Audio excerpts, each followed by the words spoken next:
Israelis are celebrating after military forces rescued 4 hostages from their captors in Gaza.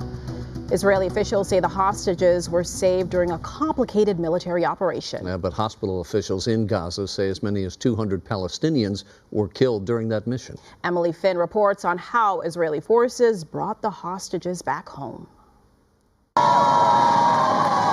4 hostages captured by Hamas are now reunited with their families tonight, following a military operation Israeli officials are praising as a success. We Tel Aviv Jaffa lifeguards are happy and excited to announce that 4 hostages were released alive and safe from Hamas captivity in Gaza.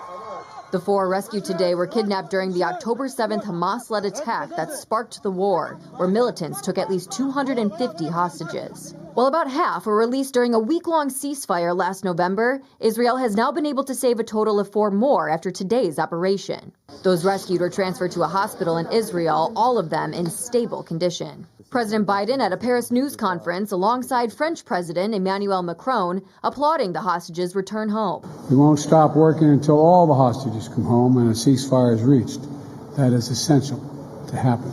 The rescue operations took place in the central Gazan town Nuseirat. Israeli special forces raided buildings in 2 locations where hostages were locked in rooms under watch from armed guards. The operation took weeks of planning, with the final green light happening just minutes before the military began the Saturday morning rescue, attempting to catch Hamas militants off guard in the daylight. Israeli Prime Minister Benjamin Netanyahu met with the rescued hostages today at the hospital, commending the courage of his military soldiers.